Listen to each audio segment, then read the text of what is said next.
Welcome, ladies and gentlemen, to the Tree of Woe Wrestling Podcast. I am the Black Patriot, and this is the Wrestling Podcast where we always put wrestling first because wrestling is the number one priority. Alright, guys, like, comment, share, subscribe.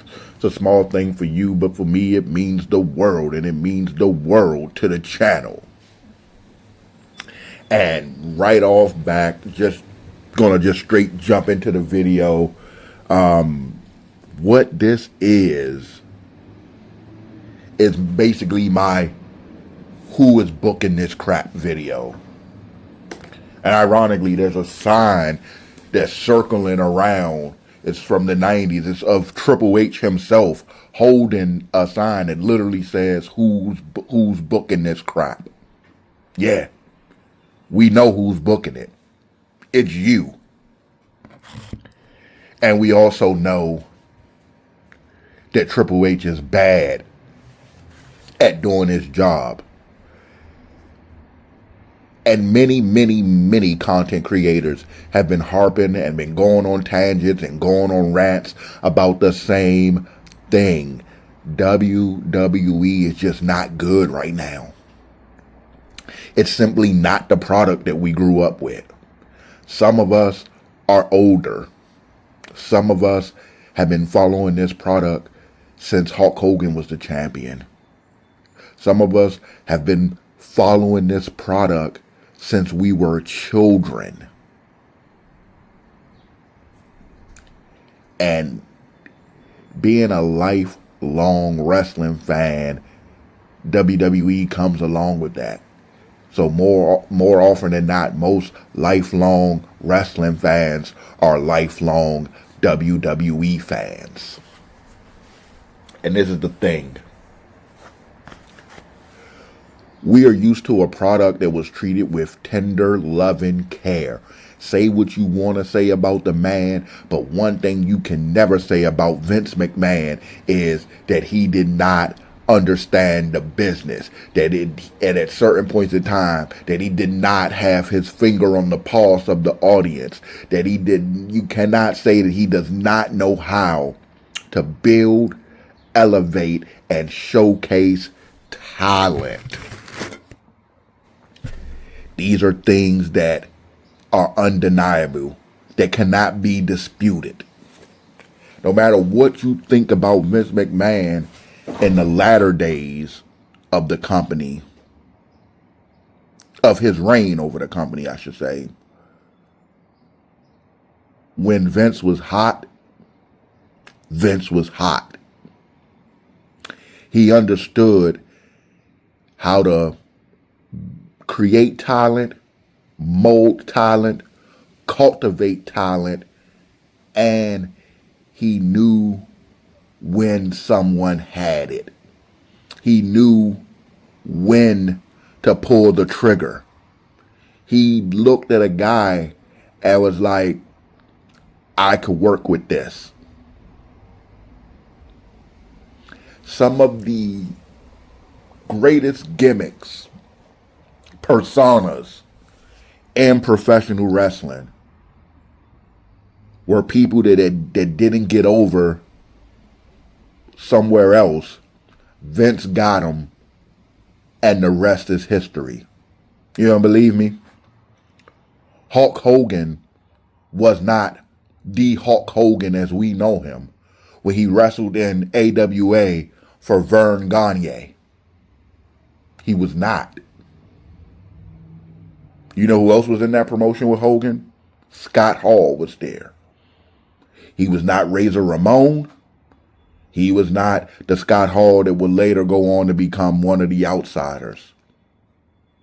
These guys were not household names. Vince took them and made them household names. You don't believe me still? You need further convincing? Okay. Stunning Steve Austin. He had a window. He had a ceiling. WCW United States Champion, sure, we'll give him that. WCW Tag Team Champion with Brian Pillman, Hollywood Blonde, sure, we'll give him that. He was stunning Steve Austin, a mid-Carter. Vince gets his hands on him. We get Stone Cold Steve Austin.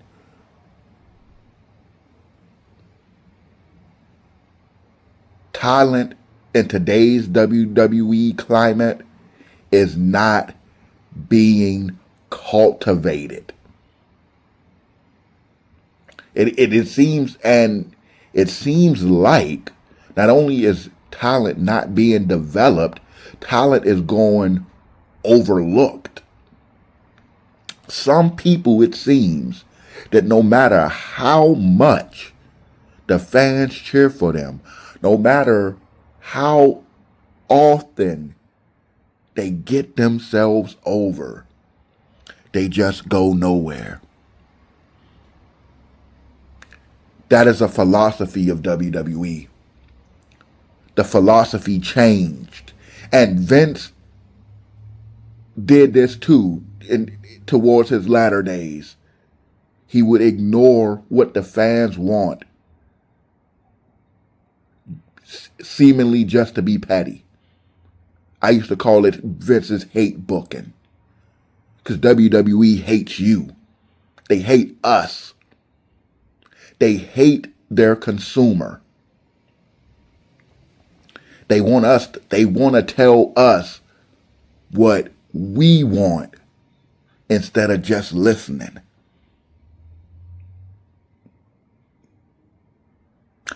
I gave someone an analogy. They tried to argue with me online about the product is not bad. They were saying it was great. And anyone who is enjoying their self, more power to you. Far be it from me to do the same thing that WWE is doing, to tell a wrestling fan how they can enjoy themselves. But I just want you to know, you are not the majority. Your isolated experience does not count for the majority. And what I told them is, hypothetically, you go to a restaurant, you order a burger,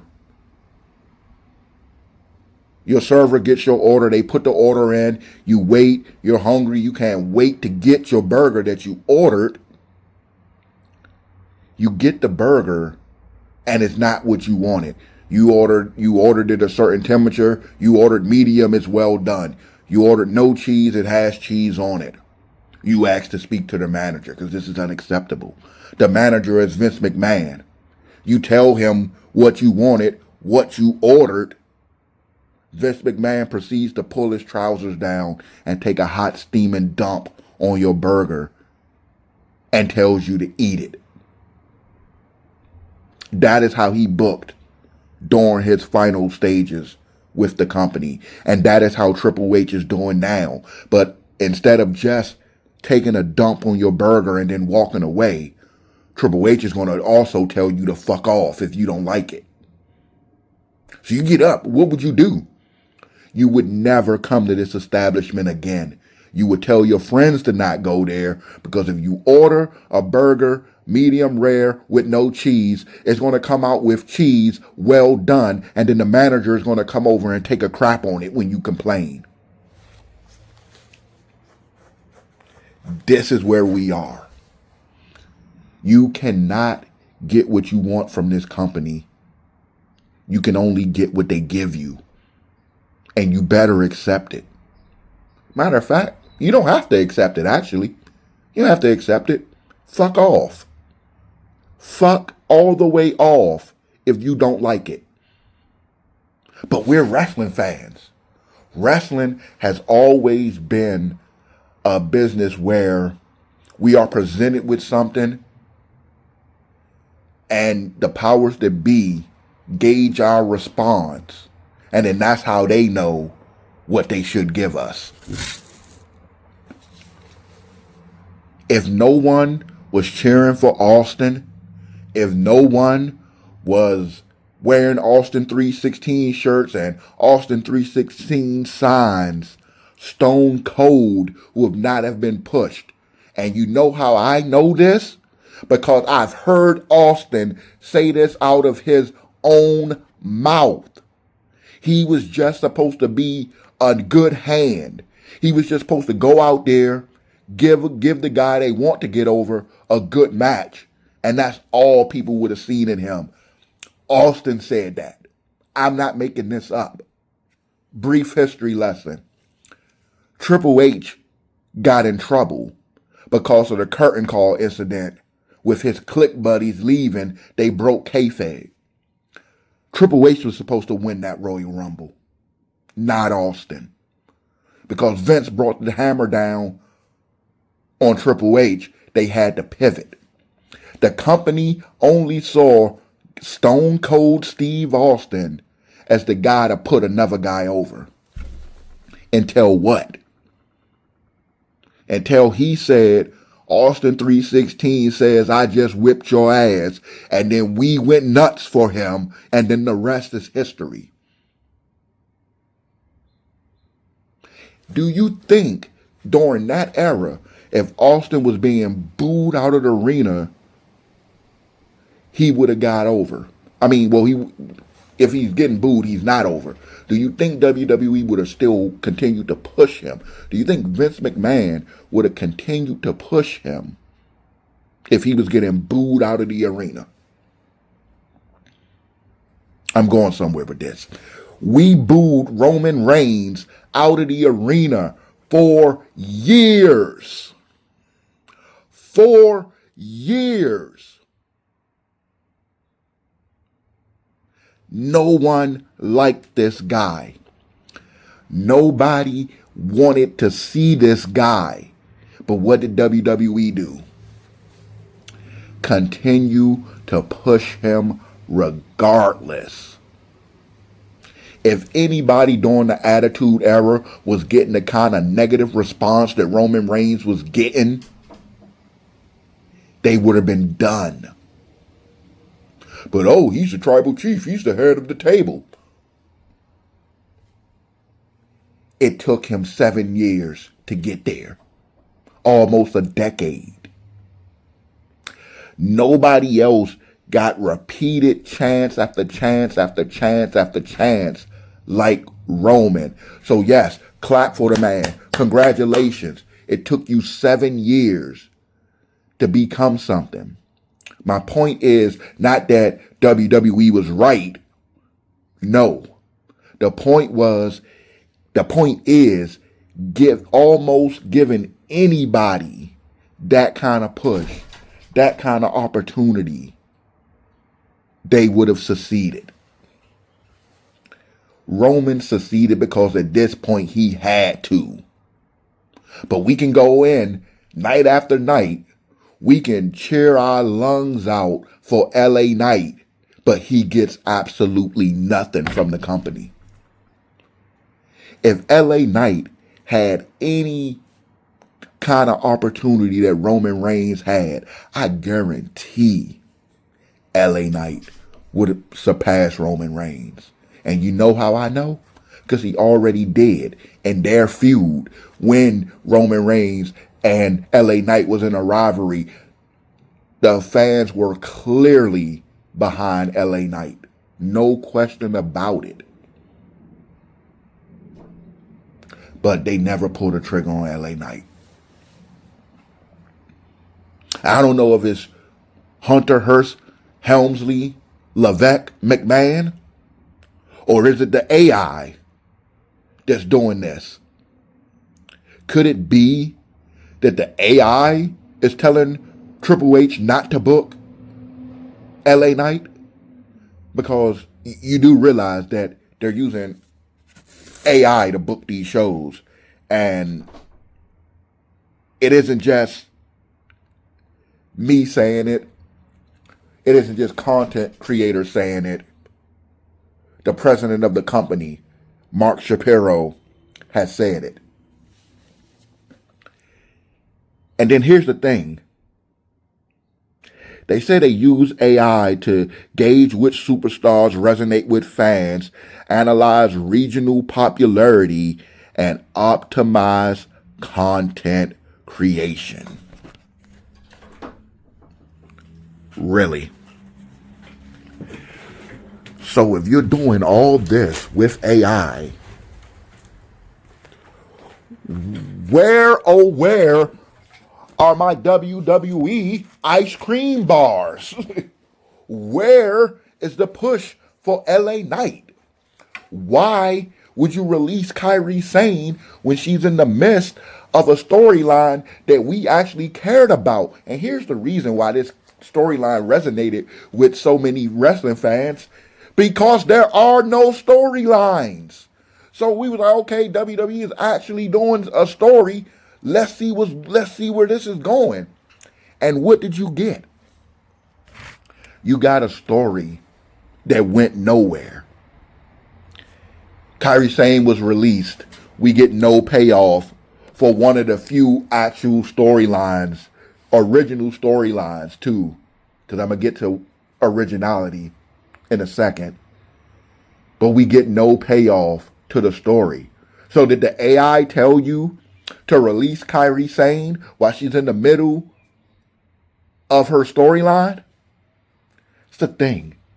Vince didn't have AI. And yes, I know the technology wasn't available back then, but even if it was, Vince wouldn't have used it. Vince is going to sit down with his writers and his staff, and they're going to come up with these cards. They're going to book the show like a wrestling promoter should, like every other promoter in the past has done. We get over 20 wrestlers released so Triple H can get a big payday. The big nose clown that's been booking these shows into oblivion week after week after week since he took over for Vince. 23 wrestlers have to lose their job for Nose Guy to get a raise, to get a contract extension. It makes no sense. It makes no sense. That right there should tell you that the current WWE TKO endeavor does not care about their fans.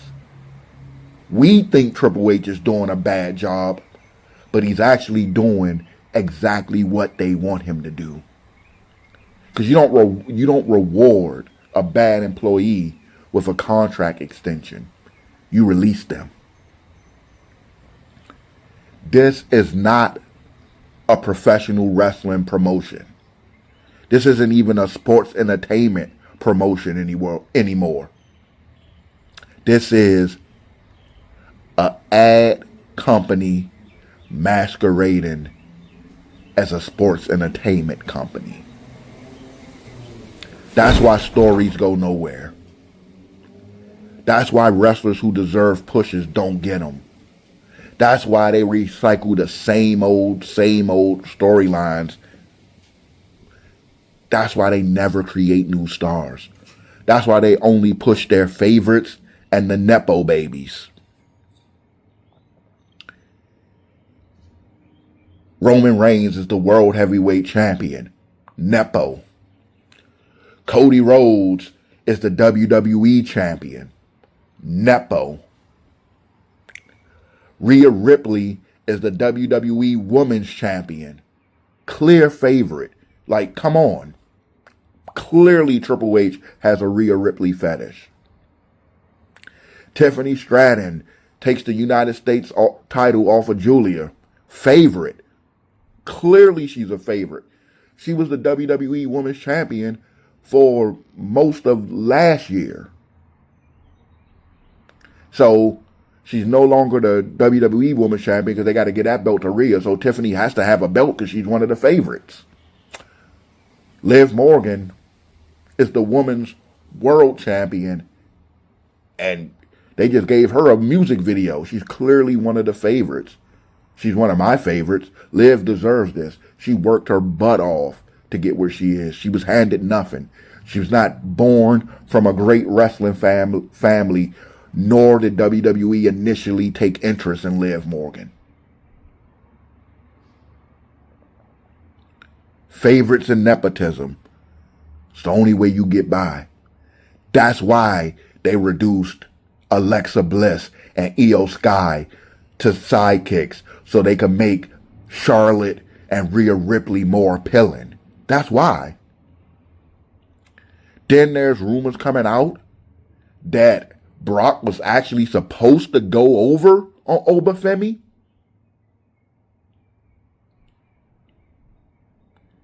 Elevate nothing. Build nothing.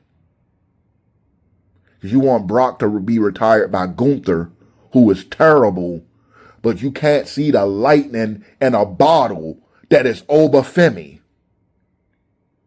Now, I don't know if there's any truth to this rumor, but it is what's going around, so I'm just reporting it.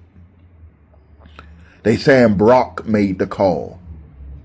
Brock made the call to put Oba over, because Brock can see what the rest of us can see.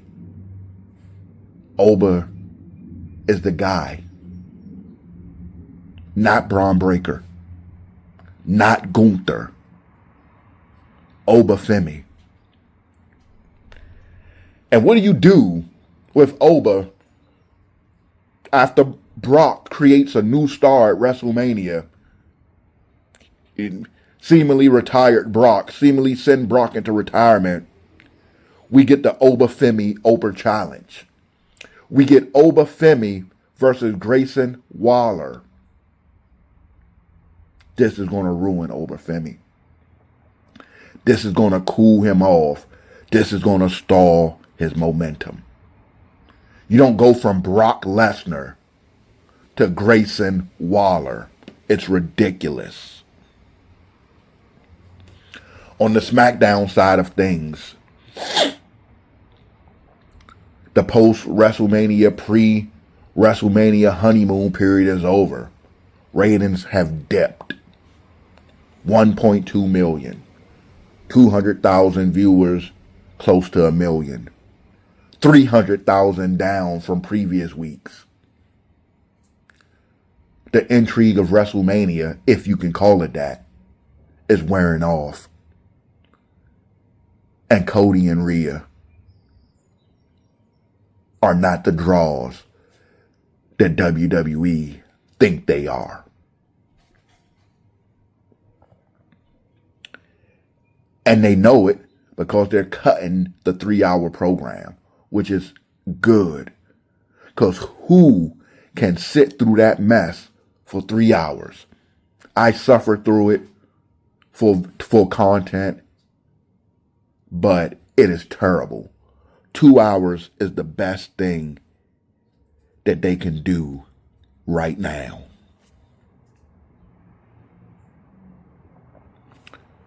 Cody comes out and he cuts a mid promo talking about nothing, speaking about nothing, not getting no one over, not in creating a rivalry or any dynamic. Essentially, the WWE champion has nothing to do. The WWE title is actively being devalued in real time. Like all the champions are. Where's Jade Cargill? She just lost her WWE Women's title to Rhea Ripley at WrestleMania, then we see nothing of her. Gone are the days when champions wanted the title back. They're just trophies. But not even. They don't even treat them like an NBA team or an NFL team would treat their trophy. They're just props now because WWE is treating them that way. How can you tell me the WWE title is the most important championship in the company, where on the men's side, Cody has no challengers? On the women's side, the champion that just lost it doesn't even care about getting it back. No rivalries, no feuds, no stories. You get none of that now.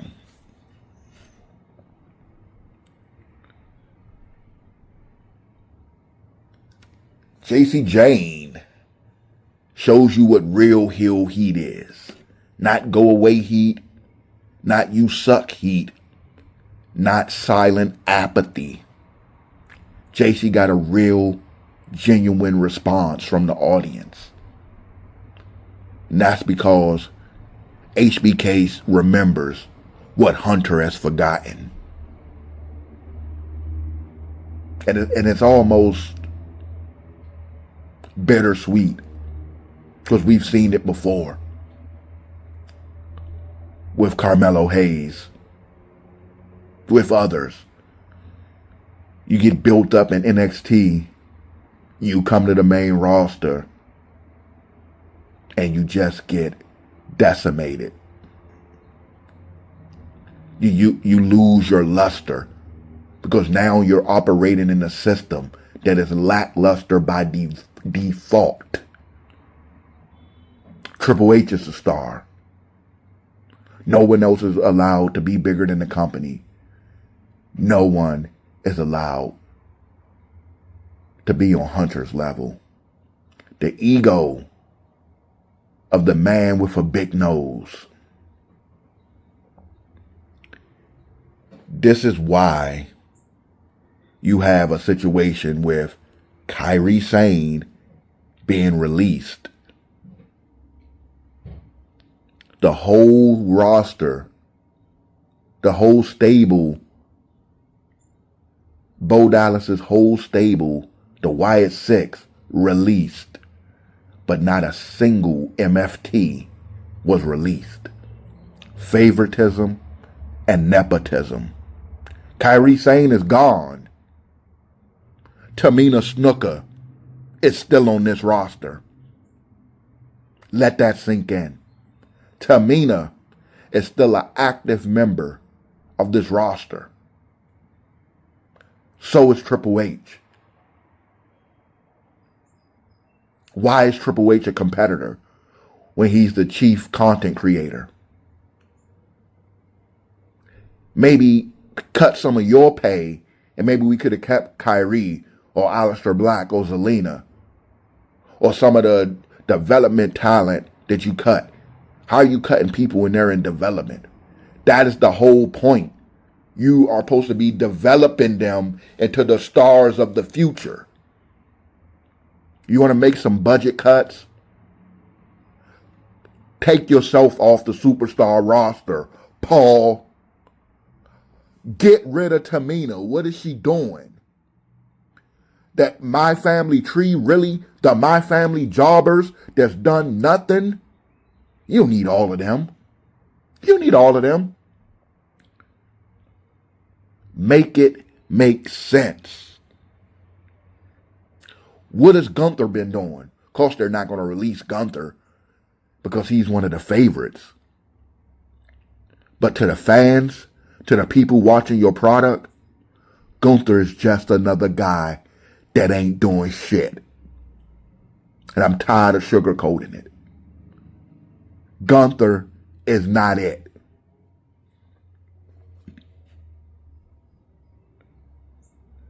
Now we're pivoting back to the bloodline.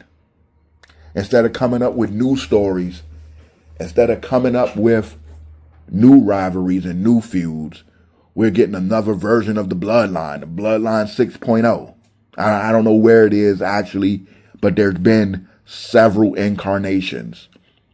Jimmy and Jay, they're cool with being lackey jobber followers to Roman for their whole entire career. Let's get it, baby. It's just me, Uce. Put your ones in the air. Roman Reigns is again the head of the table.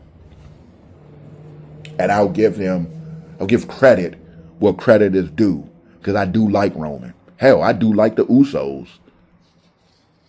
What I don't like is the writing, the booking, and the lack of creative. But Roman is the only draw. Since Roman has been back, it upcrease in Raw ratings. Since Roman has been World Heavyweight Champion, they're getting in the 3 millions now. Even though 3 million is numbers that WCW was pulling in its dying days. But hey, let's applaud. Let's applaud Raw for getting the 3 millions. A show that has historically hit 8 million. But yeah, Roman is the only needle mover. Not because he's that guy, because we know he's not. It took him almost a decade to become something interesting. Roman is the guy and the only needle mover and the last superstar of this industry, simply because no one else has gotten the opportunity to be anything. They do not build new stars. Yes, Jacob and Roman is a fresh feud. Yes, Jacob has not challenged Roman for a world title. But it's the same thing. Just take Jacob out of it and put Solo. Take Solo out and put the Jimmy and Jay. We've seen the Samoan family fight each other for 4 years now. If you cannot understand that, if your argument is, well, Jacob has never fought Roman before, you're stupid. You don't see the bigger picture. You lack vision. We've seen the Anoa'i family fight each other on repeat for 4 years now. Nobody wants to see this crap again. Roman should have been put into a rivalry with Obafemi, the guy who just retired Brock Lesnar.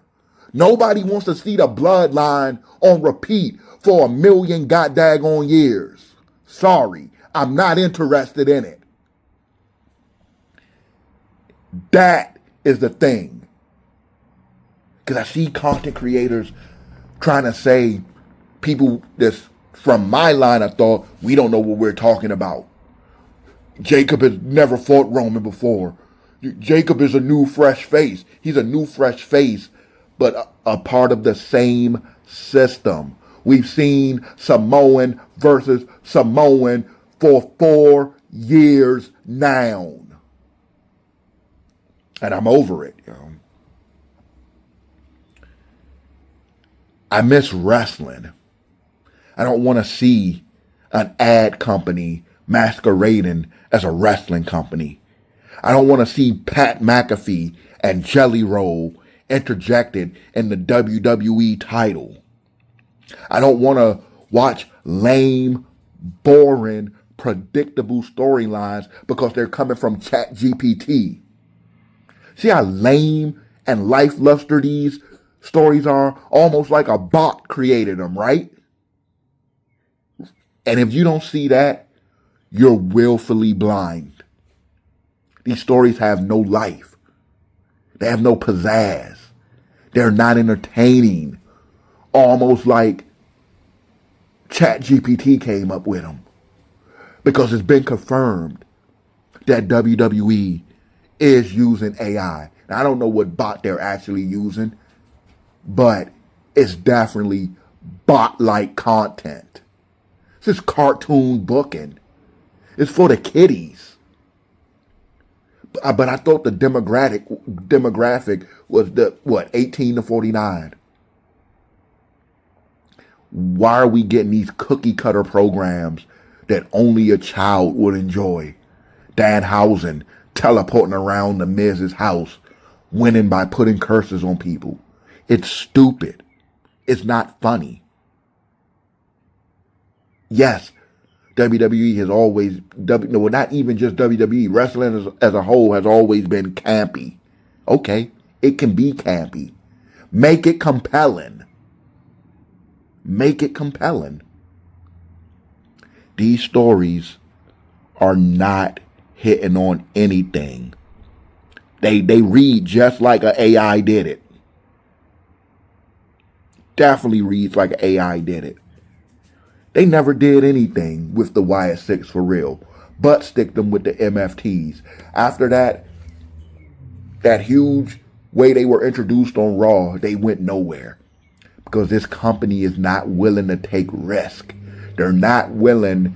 How can I, as a fan, take the Wyatt Six seriously when they only fight Tama Tonga, Tonga Loa, and Solo Sikoa?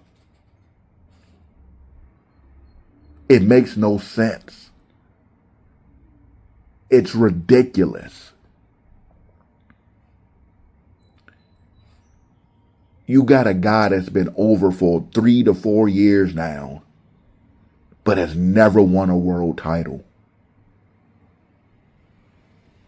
How am I, as a fan, supposed to take this mediocrity seriously? Guys, you tell me, because I don't know. But this has been the Tree of Woe Wrestling Podcast. I'm the Black Patriot. Guys, thank you for your continued support. I appreciate it. Peace out and stay safe.